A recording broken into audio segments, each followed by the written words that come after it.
Okay. Welcome to Senate Education on Wednesday, January 25th. We're going to spend some time talking with students today. We've done this every year when we've had pages in, asked a few of you to come in to talk to us, give us a look into what it's like to be a student in Vermont. We're also going to be hearing from Senator Welch's office on PCV testing and school construction. Mike Pichek's coming in, our Vermont State Treasurer, to talk about school construction. And then we have the New England Association of Schools and Colleges, excuse me. And then we're going to continue the conversation around school safety and the Teach in Vermont campaign. So let's start with the review. Thanks for joining us. We really appreciate it. And what we're trying to do, and I think I've done this over the past, well, I don't know if we did it once last year, but we didn't have a lot of pages here because of COVID. All of you are right on the front lines. You're learning in our Vermont schools. And so we just love to hear a little bit about you and your school and how it's going. So why don't we start there and then we'll have some questions. How's that sound? Do you want to start? And maybe just say your name, what town you're from, and what school. I'm Hannah Young. I'm from Tunbridge, and I go to First Greenwich Middle School. It's in Chelsea. Great. I'm Nadia Frazier. I live in Montpelier and I go to U32. Elliot Holm. I live in Essex and I go to ADL. And you're all in 8th grade. Yes. Okay. All right. So Hannah? Yeah. Yeah. So tell us a little bit about 8th grade. Tell us some things, classes you're taking, things you like, that sort of thing. Well, like my school, it was the first year that they merged, so it's kind of like just trying to like figure it out. But so we all, like humanities and science, there's like 7th and 8th graders, and then math is just 8th graders. But the classes are like pretty small. For like, I don't know, there's probably like 10, 12 people in each class because it's a small school. Yeah, it's pretty kind of the same as last year. Okay. And what math are you taking in 8th grade? Like what? Like what sorts of things are you doing in math? Right now we're doing like geometry kind of. We just did like some pre-algebra stuff. Great. All right. It's actually my first year going to U32. I swapped for the year in the exchange program. And Tell us about the exchange program. What's that? yeah, so no matter what grade you're in, you can call the school on like the first day. It's first come, first serve. And you can put your name in a lottery. And then halfway through the year or towards the end, they'll pull a name and you can go to this and you can swap places with another student from that school for the year. If you do it in high school, then you would go for 4 years. But if you're in middle school, so 7th or 8th grade, then you would just do 1 year. Is that between Montpelier and U32? Yeah, that's what I did. I'm not sure if it goes out for other counties or not, but yeah. So what grade does U32 start at? 7. Oh, it does. Okay. I thought it was just 9. Okay. Yeah. So you were in a different school last year. Yes, I was going to Montpelier Roxbury. Okay. And you feel comfortable telling us why you wanted to swap, or anything you guys don't want to talk about, that's fine too. Yeah, sure. When I was going to Montpelier, which is MSMS, it was a little bit like kind of hectic. Okay. I had 6 different teachers in one class last year, and it was just unstable. So I kind of wanted to switch and try out like a different pace for things. Yeah. Great. And you like it? Yeah. Great. How about you, Elliot? I'm taking 8th grade math and algebra. I think science, English learning arts, and social studies. And then you just want to say what our classes are like, or just Yeah, why don't we start by telling us a little bit about what your favorite classes are now and what you sort of see yourselves maybe doing later in life, if you're starting to think about that. We'll go this way. my favorite classes are probably, I'd say ELA. ELA is English specifically learning arts. yeah. It's like writing, grammar, and all that. Mm-hmm. And then I'm not very good at it, but Spanish is pretty fun. Mm-hmm. I enjoy that. and then probably PE. PE, yeah. It's a pretty standard answer. Does everybody have PE every day? For me, it's only a half-year course this year. So you only have it the first 2 semesters or quarters, and then not for the second half of the year, which I don't really like. But So no PE for the second half, it's just for that first half. yeah, I don't have it for the second half. It swaps. Okay, interesting. Well, go ahead, please, yeah, I'm jump in. curious, what does it swap to? What's the alternative? Well, so how my co-curriculars are set up is there's gyms, and you have that for 2 quarters, and then there's health, we have that for 1 quarter, and then there's visual arts, and you have that for the 3rd quarter. And I had gym for the first 2 quarters, and then I'm currently in health, and it kind of rotates. And what about favorite classes, things that you really like, things that you're enjoying? I'm really enjoying social studies right now. I just like, we're doing the civics unit, and I find it interesting with the stuff that we're working on and like the aspects of it. Because some of my friends from different schools said that they're looking into like more like base layer stuff. And my teacher is really going like all the way under, so that's cool. Can you tell us a little bit about like what you like about civic education? Because that's something we talk a lot, we've started to talk about, but it's something that everybody's really interested in. Yeah, well, we just recently talked about the Confederate flag, Uh-huh. which is something that you wouldn't normally like dive into in 8th grade, I feel like, Mhm. because it's a little bit heavier of a topic. And I found it interesting because like the class discussions, at least in my classroom, were really healthy. Mhm. Should I keep talking? Yeah, please, yeah. Like the class discussions were really healthy, and like it was just interesting to learn about everyone's like point of view on everything. And now we're doing like laws and stuff. Bet you can help with that, Yeah, kind of how a bill becomes a law, that sort of thing. well, we did that a little bit earlier on, but right now we're working on just like establishing what rights each state has. So like federal government, local, state, and like federal, yeah. And just kind of what each group of people can do based off their rights. Elliot, have you had civic education also a little bit? No, not at all. Not yet? I don't even know if we do it. Okay. Interesting. Might still be getting, to the point, yeah, Yeah. later on. Go ahead. My So, favorite class? yeah, what's your favorite class? What do you really enjoy? I like math. It's like a curricular class, but I also like PE. Uh-huh. Yeah. Do you have PE all year? No, so we have it. Huh, It's like on like a rotation so it's like you have PE one day and then art. And then we had music, but then the music teacher left, so we have PE now also. So it's just like PE art. I can't switch. Yeah. Oh, and pathways. what's pathways? It's, I don't really know. It's kind of, we've been doing just like life stuff. So like we did like how to like write out checks. We Oh, did like. Yeah. We were gonna do a project on like renovating like the room. We never really did that. sort of like, everyday kind of skills, Yeah, things this that we is all like- need to be able to do. Yeah. It's like modernized home ec. So Oh, that's interesting. That's great. So down the road, do you ever think to yourself, gosh, you've had this experience in the legislature and school, some of the things you're learning and maybe interact with your parents and their friends, what you might be thinking about in the future? Do you ever think, gosh, I would be one of those people that, I already know what I'm gonna do with life, or are you like the rest of us that's just not sure? yeah, no, I used to think I want to be a doctor or something. But Uh-huh. kind of just, I don't know.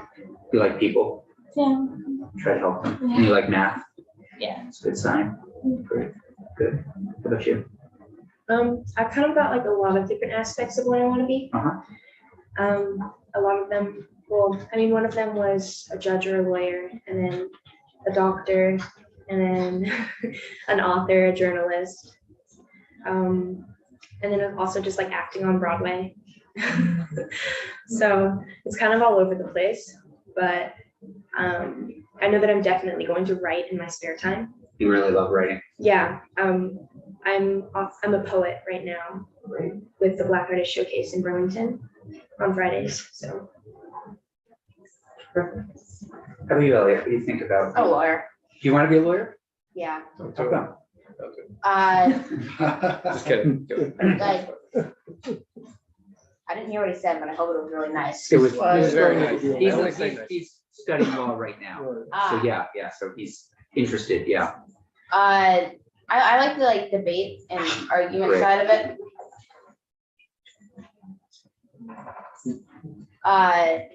And just like the debate and oh my God, I'm stuttering a lot today. No, you're doing great. Do you have a debate class? Nope, we have a debate club in high school. You do, The okay. clubs are kind of limited at my school and middle school, but Okay. it starts to expand. Okay, great. Questions, committee, please. Senator. Just curious, how large are each one of your schools? Like how many pupils are in your anticipated graduating class? I mean, your grade right now? I guess 8th grade. Yeah, Roughly there's how like many? 20 maybe now. Okay, No, 8th grade class, I'm not really sure because mine is like, it's all like East Montpelier and like up in like the mountains. So it's just like all the bordering towns and stuff. So maybe around like 100. 100, okay. Yeah, so like 80 to 100 okay. In just your class? in just 8th grade, yeah. And that's just 8th grade, that you do 100. So you have a small school, yeah. Yeah. Please. But Hannah, you had mentioned that your schools merged. Yeah. 2 schools came together. So how many students, how long ago did they merge? It was just this year. It was the first year. So last year, how many students were in your class? Probably like 11 or 12. Okay, and now 20 combined? Yeah. And how's that experience of the merging? Are you seeing any benefits or drawbacks to that process? It's definitely, it feels more like what high school feel like, 'cause it's bigger. Okay, It's like before it was like the same size, but there was like elementary kids in it. So it's definitely different, but I don't think it's a huge like drawback. good, thank you. Other questions? Yes, Senator. I want to know how you do what you do and keep your studies up. Good question. This is this is a full-time job, Yeah. and then you gotta do your studies on the side. Is it exceptionally difficult for you? Like, I also play basketball right now, so I have Oh. to usually like every night. So it's usually on the weekends. I just try to do it on. So you gotta set priorities? No? It's a lot of work. It's like probably, it's not like compared to normal school, but like, it's like 7 hours, 8 hours of work a week, a lot of the time. Which leaves me like about like an hour of free time each day. My teachers and I have been doing pretty good with staying in contact. And they kind of just like exempted me from any like minor work that doesn't affect my grades. And they're not only like giving me the bigger projects. And so I go to school on Mondays and I pick up my work for the week and then I send them pictures of it on Friday so they can grade it and give me new stuff the following week. Do you find time during the days to kind of get your work done a little bit? Is that? Yeah. Okay. Yeah, please. Do you recommend this program to the current 7th graders? Do you think this is a worthy program? Yeah. Senator Gulick or Senator Hashim, questions? Okay. It's nice hearing from you guys. Tell us just a little bit about school lunches. Tell us, do you enjoy them? Did your school offer breakfast? Tell us a little something about that. Well, And just whatever you want to say. I haven't had lunches at all this year just because they're not great. Okay. They don't, Do you get breakfast at school? Is that an option? Okay. but there is, you can. Yeah, You I can don't, get but yeah. breakfast at school. Okay. We passed this universal school meals bill last year that is allowing, breakfast and lunch at all schools. And we've heard, from a bunch of people on it. And so it's just good to hear from you guys in terms of you folks, in terms of what it's like. My school, U32 is paired with NutriSlice. And I don't know if you've heard of it, but like you can look up the website and then like put in your school district and pick your school. And you can pre-order lunches like salads or burgers or like noodles and stuff. Mm. And I think that the Nutri-Slice lunches are good, like where I'm at, because the food is fresh. But in my past experience with school lunch, it's not been the best because it's all just kind of like bad. Okay. The Nutri-Slice sounds, Yeah, Nutri-Slice is good. The stuff is really fresh from there. where's the food made, you know, the Nutri-Slice food? I'm not sure, but like how it works is like the night before Yeah, school, you would log into Nutri-Slice and then Yeah. you would pre-order whatever lunch you wanted for the following day. okay, And then I believe the stuff like gets sent to the school and then Okay. they prepare it and put it out for the kids who have ordered it. yeah, They have an app for that, like McDonald's? No? Yeah, it's on Google. You can look it up. Nutri-Slice it's stuff. actually a great thing for our cafeteria, Yeah, you know, yeah. order the night before, I know. and then you don't have the line, you move people right along, yeah. Yeah. the How about you, salads are- Ellie? Pre-K. Salads are good, Right. The school lunch is, I'm less than thrilled about it. okay, It's I feel like a lot of the time, it's always like they're either missing something or it's just like it doesn't feel fresh. okay. It feels like you peeled like the plastic off of it and So then it's threw it in the might microwave. be coming in already prepared. What about school breakfast? Do you have school No, breakfast? they do make it there. They do make, It's do you stuff. ever, do you ever participate in school breakfast? Yeah, I get school breakfast. It's usually pretty good. Yeah. I'd say the breakfast is a lot better. And that's what we're, you know, I serve on the ag committee. We're trying to get more farmers, more local food into the schools so that we can, you know, kind of beef up those breakfasts, so that they're a little tastier and a little more local. Senator Kula, What's our, we're good. okay, can you, any of you share, and folks in the back row can share too, what your, if you have a favorite book?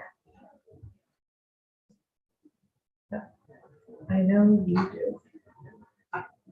I do have a favorite book and I'm blanking on it right now.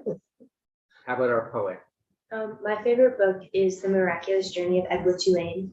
Okay. It's about this China rabbit who was gifted to this girl named Abigail by her parents. And like while she was traveling overseas, I think it was the St. Mary, Okay. but like some boys that were like toying with her on the boat took the rabbit, Edward, and threw him in the ocean. And like throughout the book, it's like from a doll's point of view. So like the doll's not able to react on anything. Yeah, I read that book. It's really good. And it's just like the story's really good because like it's really sad. And like I first read it in 3rd grade with my Everybody Wins mentor. Uh-huh.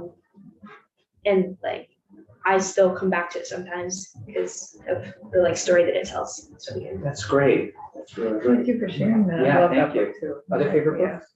I don't know if I have a favorite book. I read a lot, but it's just kind of like I like a lot of those books. Uh-huh. I don't know if I have a favorite. Another favorite book? God, I have like, I can't remember the title, but it's like 600 pages. It's about like the story of, it's like, I want to say the title's just Dragon. Is it Aragon? Nope. I don't know. I want to say it's just Dragon. Just Dragon? Okay. Okay. Maybe it is. Did you read it a while ago? Or? Yeah, I read it a while ago. Okay. I want to say in like 5th grade. It Okay. was really good. Required book or just a book that you picked up on your own? I just went to the library. and got it. Great. Any other questions for our 3 pages that are visiting us today? I mean, we can get the rest of them in at some point too. Yeah. Thank you all for taking Yeah, the thanks time. for what you guys Really, do. really helpful. Yeah, and thank you for what you're doing for Yeah. all of us. Great. Okay, we can let you go back to work. Thank Thanks, you very everybody. much. Thanks. Good job.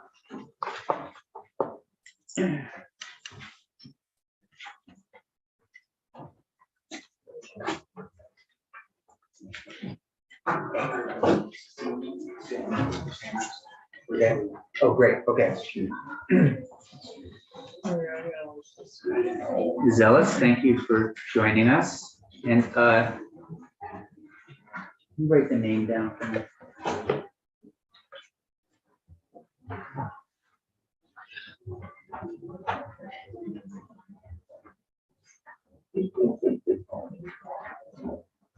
Peter's our new doorman. Thanks, Peter, for joining us. Yeah, if you don't mind closing it, let's see who's coming in. Okay. Thanks. So we have, let's see here. Rebecca Ellis, who is the state director for the office of Senator Peter Welch, with us in person. Great to see you, former House member as well. And Catherine Becker Van Hees. Okay, from Senator Bernie Sanders' office. And thanks for joining us, Catherine. I realized there, we emailed somebody, but for you to be able to pull this together probably within the last 15 minutes is huge. So thank you for joining us. You're very welcome. So we are here, and the reason we've asked the two of you, and we're also reaching out and we'll work with Congresswoman Fallon's team as well, is one of the things we're facing in this state, and others can speak to it perhaps more eloquently and more deeply than I can, is really a school construction crisis. We have many buildings that need to not only, I would say, massive renovations, but need new buildings to really fit a 21st century education, new buildings that have, you know, the laboratories, the experience, the feel of them that you want to walk in and have an incredible academic experience. And so on top of that, one of the things we have led the way in, it appears, is PCB testing and testing for other chemicals. And as we've heard, as we know in Burlington and as other schools are testing, we are going to have to respond to that. And we thought that we wanted to make this aware to our federal delegation, given the huge amount of money this will take. Just for you to hear the concern, see if you have any initial response to the concern. I also want to give my committee members and colleagues an opportunity to say a few words about what they're seeing in their districts or what they may have heard from superintendents and others recently. But it's a big item. And I would also say, I think it's, from my perspective, it's a bipartisan issue.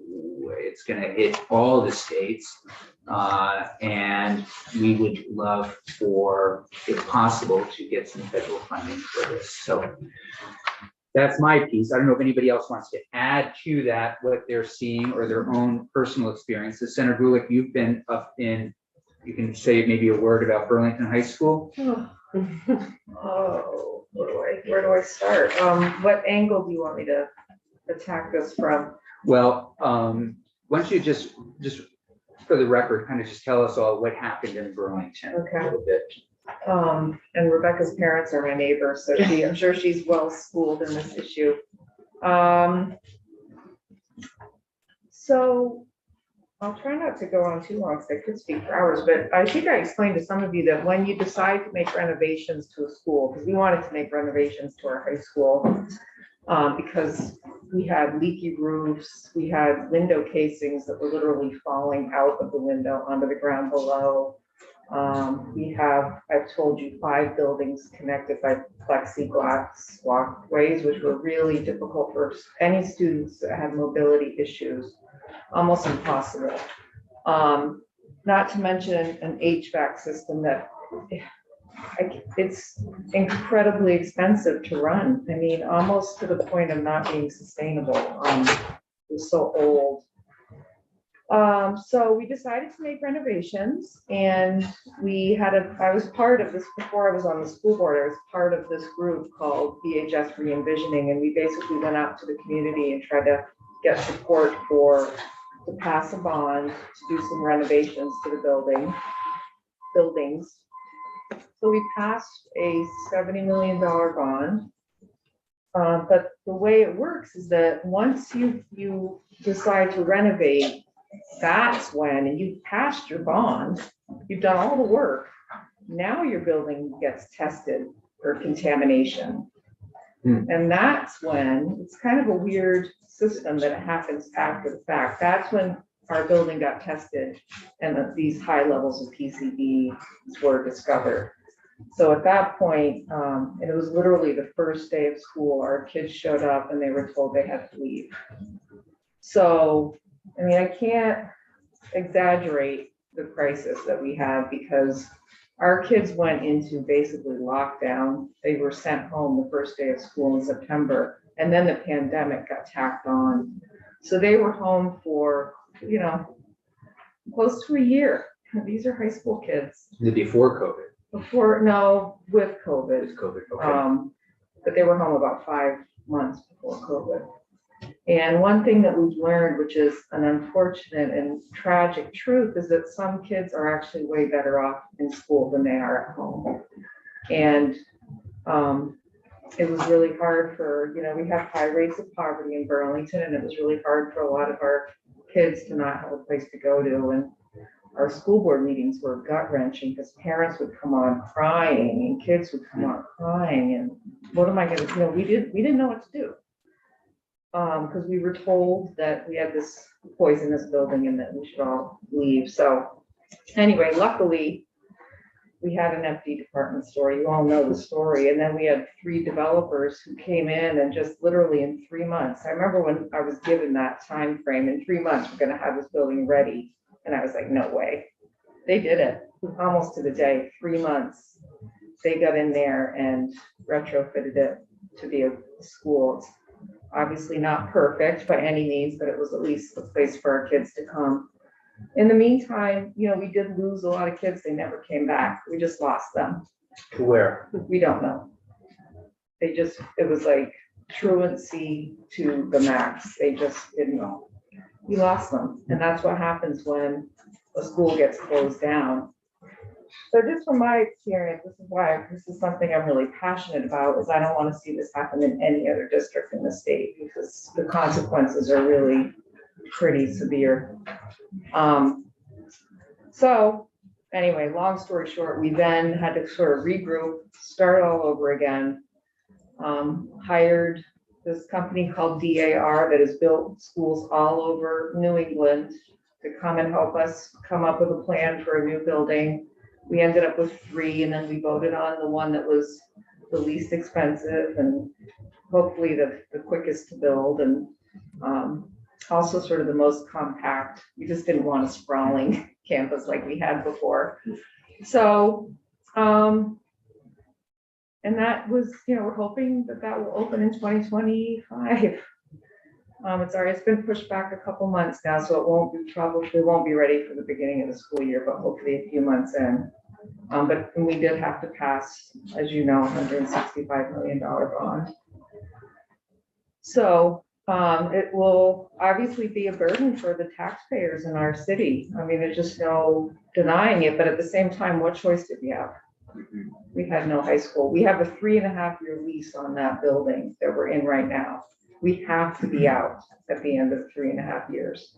So we were, I mean, it was just, we had no choice. We had to pass this bond, and it is going to be really hard for a lot of folks. The property taxes are going to go up, and that's why I feel that at some point the state needs to help out, not cover the whole cost by any means, but just help out, take a little bit of the burden off the taxpayers. And as we've already been talking about, you know, you don't want that per pupil number to grow to the point where nobody wants to pay because they can't comprehend these per pupil numbers. So it becomes an equity issue too, as we all know. But anyway, thank you, Rebecca. I know you know the whole story, but. No, thank you. Anybody else want to just add anything, or? We just met with superintendents last week as a committee. We went to a luncheon, and they also expressed the seriousness. You know, we talk a lot about in this building, climate change. Our buildings, you know, some of them are just literally heat's just going right out the buildings, and the costs are huge. And there's a lot of good potential when we think about this stuff. Yeah, please. It's just that there's so many others, from what we heard Thursday, it's like every school in the state is in the same situation. And they don't know what contamination they're gonna find when they start doing that too. So it's an infrastructure issue. And the schools are kind of the glue that keeps the local community and society together. So. So I guess all we'd love to know is when is the check coming? And what press to cost? I'm happy to defer to Katie, if you would like to go first. Rebecca, why don't you feel free to go first? I think it'll be easier for folks in the room to hear from you, and then I can just add in a couple pieces around the edges. Okay. Well, thank you for inviting Katie and me here, your federal delegation, and I'm sure that Representative Ballant would, and her representative would like to talk with you as well. And it is important, I think, for all of us to be on the same page. And this is a crisis in Vermont. Senator Welch, when he was Representative Welch, spoke with the House Education Committee in 2020. At that time, the US House had passed what was called the Moving Forward Bill and had passed, I believe it was $130 billion for school construction. Congressman Welch was very excited that that might become law and might help states with school construction funding. He's also toured many schools around Vermont to look at the conditions of the buildings, and truly our schools are facing a crisis. So unfortunately, the $130 billion was not included in the final infrastructure bill that passed. So I'm can say confidently that Senator Welch will continue to look for funds, federal funds. That said, there's no certainty, of course, of what will pass in Congress in terms of funding for this issue. There are some existing programs that can be helpful to school districts. The USDA has a program, the Community Facilities Program, which I believe is the program that helped the Winooski School District at least get a loan, a very low interest loan for school construction. I'm not sure if there was any grant funding in that, but that's an existing program that can be helpful. I know that a number of schools are also applying for grants through the Renew America Schools Act, which was included in the bipartisan infrastructure bill. And that's for energy efficiency improvements. That was going to be spread out over a 4 or 5 year period. It's $500 million total, and it's $80 million a year that they're rolling out. And there was also, I don't know how many schools took advantage of the ESSER funds that came through the COVID funding, but that was another possibility for HVAC systems. And I don't know how many schools applied to that. So, And just a reminder to other, folks, because it was COVID connected, the HVAC. Right. Exactly. Yeah. So those are sort of some of the existing programs, and I'm sure our delegation can continue looking for grant programs that could be helpful to schools. But I know that also you're looking at a major kind of systematic problem and issue of funding. So these are more, case by case funding opportunities. So that's really all I have to say, but happy to take questions or turn it over to Katie. And if I could just ask, Giselle, so you'll take our concerns, what you're hearing, and bring them to Senator Welch, just so again, he can hear directly, through you, that we really see this. And I know, as you said, he recognizes this. Yeah. We're looking, serious crisis. So we're looking for anybody else that you think we should down the road talk to, have a conversation with. This is something that just can't, what I'm afraid is going to happen is we're going to all start coming in with our photos of our schools. This is that bad out there. And kids just shouldn't have to have these kinds of experiences, nor should teachers. Senator Brewer. Thank you.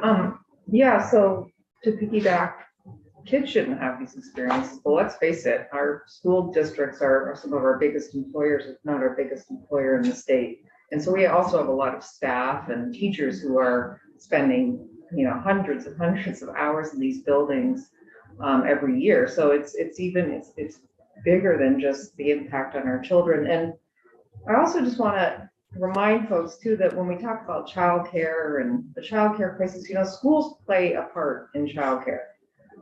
They allow for adults to go out in the world and work. So there's that piece of really critical piece of the puzzle. And also we had Dr. Mark Levine speak to us this morning, Commissioner Mark Levine, And a lot of what he talks about in terms of public health is very integral also in our school buildings. Like they're very much connected. He talked about everything from, he did bring up PCBs, but you know, some of these buildings, their physical structure is dangerous, especially to folks with mobility issues. The air quality is horrible. The lighting is an issue. Just there's so many factors that are part of public health and personal health. And, you know, he keeps coming back around to the importance of those early years, how critical they are to setting a foundation to the rest of your life. So all of these things are connected, and school is part of that spiral of health, safety, so on and so forth. And I know that folks know that, but I just think it's a good reminder, because we do tend to be like, oh, kids, schools over here. But it really has to be seen as part of a bigger picture. Good points. Katie. Thank you. And thanks everybody for having me join virtually. I sort of feel like I'm hovering over Rebecca's shoulder, but really appreciate the option for a virtual join. So for those who I haven't met, I'm Senator Sanders' state director. My primary expertise is health policy. So certainly for my own self and as a parent, recognize this as a public health issue, as well as an education issue. As was just discussed, this is a tremendous issue for all of our Vermonters who work in schools. There is a certain impact here for all of you as you look at the responsibility the legislature has to address healthcare for retirees through the pension system and the healthcare benefits system. So there really is no decoupling this issue from health and from other responsibilities within the legislature. So really, first and foremost, commend you all for taking this on. I wish I was coming with my giant check from the federal government to just hand it over and let you all address all of the significant needs we know are happening, not just in Burlington, but across the state. From Senator Sanders' perspective, obviously, former mayor of Burlington, lives in Burlington, has grandchildren in the public school system.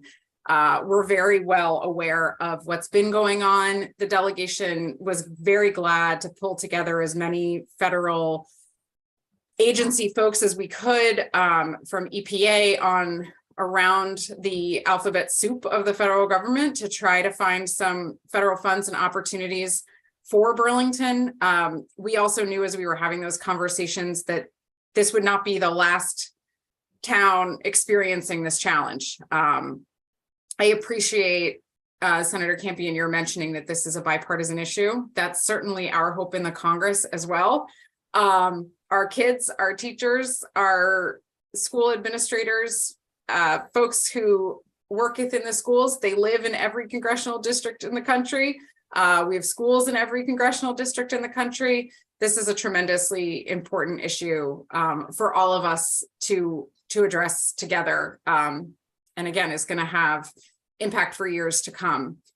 One thing I just want to highlight for everyone's situational awareness is Senator Sanders is set to become the chair of the Health, Education, Labor, and Pensions Committee in the Senate, which is, as you can hear by those different categories, a huge undertaking. He has been working diligently over the last congressional Senate recess to have a host of meetings with cabinet secretaries, folks across these agencies, as well as Vermonters with lived experience that can help him inform his role as chairman. Certainly one of the things that we are hearing and seeing over and over and over again is the cross-section between the healthcare space, the education space, the labor space, the pension space. They just all coalesce within each other so consistently. And I think this is a sort of a perfect example of that. But in his work, you know, one of the things that we certainly understand is that the federal government has put requirements in place on our states, on our schools to do certain work to have safe schools for our students and for all those adults who work in the school system. And as a result, there should be an opportunity for the federal government to come in and be supportive when issues arrive from the very work that we're asking schools to do in terms of testing. We see this in lead. So none of this is sort of new, but we recognize how important it is. Rebecca spoke briefly to the availability of ESSER funds to be used for ventilation as connected to COVID. Obviously, that was a COVID-specific connection. There were ARPA dollars made available for that, for addressing safety in schools. While that can't fix our problem today, to my mind, I see this as a good sign that there is awareness in the Congress that safety in schools around environmental safety is something that we need to be looking at and focusing on and providing federal funds to help attain. We obviously have a partisan split between the House and the Senate. We're gearing up towards a presidential election year. It is going to be a challenging time to legislate. I don't want to paint a rosy picture of a Congress that's ready to get to work, but certainly in your Vermont congressional delegation, we are ready to get to work. And I speak, I think, with some confidence on behalf of all three of them, that they're very willing and able to partner together to find solutions, and at the very, very least, raise up the issues and the voices that you're talking about today. One of the things that can be most effective to us is to hear these Vermont experiences that then, as chairman, Senator Sanders can discuss with his fellow committee members. He finds stories one of the most compelling ways to find common ground with colleagues, particularly as we're negotiating legislation. So we, in the education space, in his role as chairman of the Health Committee, this is certainly something we're going to be thinking about, as well as his roles on the Environment and Public Works committees. So really appreciate you all shining a light on this important issue. And we are happy to provide as much of a resource as we can be, which, just to end, I will say, while the resource we would love to bring to bear today is funding, part of what we can also do is help you with research. We have at our disposal the Congressional Research Service. You have constituents who we share. You are also our constituents. And so if there are particular provisions of federal law that you want to understand better, our office and our delegation is here to help you with that. So we can ask the Congressional Research Service to get to work for us to help us better understand some of what might be currently available and appropriate uses of federal funds. So again, I apologize for not having the magic sauce here to solve this issue, but really appreciate the opportunity to come and speak to all of you today. Thank you. No, and thank you for taking the time, truly. I mean, it would be absolutely amazing if Senator Sanders kicked off his conversations as the chair, just talking about school construction throughout the country. I mean, it would, and I do think it would resonate with everybody out there, particularly, I think, in rural states. And I think one of I'm just jotting down ideas. Maybe there are ways for us to also, in terms of getting this message out, talk with our counterparts in Northern New England, New Hampshire and Maine in particular, that I think are both struggling with this issue, and maybe try to speak with one voice to the Secretary of Education, U.S. Secretary of Education, to our governors and our shared delegation in DC. Again, just to sort of raise this up as the crisis it really is. Committee questions, comments.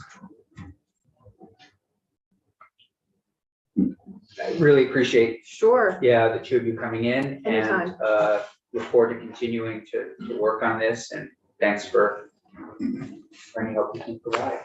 Happy to. Yeah. Great. Yeah. Thank you for having both of us here, and Yeah. great to be on the same page. Thank you. Thank you very much.